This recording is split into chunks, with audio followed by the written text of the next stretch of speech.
കഴിഞ്ഞ 1.5 വർഷമായി നമ്മുടെ രാജ്യത്ത് നിങ്ങൾ കണ്ടിട്ടുണ്ടാകും. ചിലർ നടന്നു പോകുമ്പോൾ കുഴഞ്ഞു വീണു മരിക്കുന്നു, ചിലർ നൃത്തം വെക്കുമ്പോൾ കുഴഞ്ഞു വീഴുന്നു, ചിലർ ജിമ്മിൽ. എത്രയോ യുവാക്കളും യുവതികളുമാണ് ഈ കാലഘട്ടത്തിൽ ഹാർട്ട് അറ്റാക്ക് മൂലം ജീവൻ പൊലിഞ്ഞത്.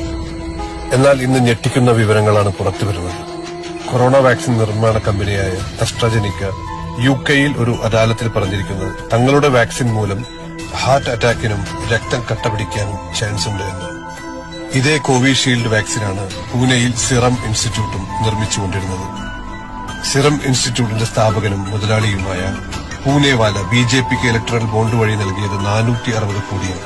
പകരം മോഡി അദ്ദേഹത്തിന് നൽകിയതോ വാക്സിൻ വിപണന രംഗത്തെ കുത്തകയായി ഇന്ത്യയിൽ അവരെ നിലനിർത്തി. രാജ്യത്തെ ജനങ്ങൾക്ക് എന്താണ് കിട്ടിയത്? സ്വന്തം ജീവൻ അപകടത്തിലായി. ഏതു സമയവും ഹാർട്ട് അറ്റാക്ക്, രക്തം കട്ടപിടിച്ചു മരണപ്പെട്ടേക്കാം. യൂറോപ്പിലായതുകൊണ്ട് ഇങ്ങനെ ഒരു കേസ് ഫയൽ ചെയ്യാം. അവിടുത്തെ കോടതി ഇത് പരിഗണിക്കുന്നു, വാദം കേൾക്കുന്നു, കമ്പനിയെ വിളിച്ചു വരുത്തുന്നു, മൊഴി രേഖപ്പെടുന്നു. ഇവിടെയാണെങ്കിൽ കോവിഡ് സർട്ടിഫിക്കറ്റിൽ മോഡിയുടെ പടം ഉണ്ടായിരുന്നു. നമുക്ക് ആ ഒരു കേസ് കൊടുക്കുക, കമ്പനിയെ വിളിച്ചു വരുത്തുക. ഇവിടെ വാക്സിൻ ഉണ്ടാക്കുന്ന കമ്പനിക്കെതിരെ വാർത്ത കൊടുത്ത വയറിനോട് അത് ടേക്ക് ഡൗൺ ചെയ്യാൻ പറഞ്ഞ നാടാണിത്. അപ്പോൾ അവിടെ ആയതുകൊണ്ട് ഇതൊക്കെ നടന്നു. അവരോട് ചോദ്യം ചോദിച്ചു, അവർ ഉത്തരം പറഞ്ഞു. ഇവിടെ നമുക്ക് ആലോചിക്കാൻ കഴിയില്ല. രാജ്യത്തിനെതിരായി പോകും വാക്സിനെതിരെ വേണ്ടിയാൽ. അങ്ങനെ പ്രശ്നങ്ങളുണ്ട്. കാരണം സർട്ടിഫിക്കറ്റിൽ പടം ഇരിക്കുകയാണ്.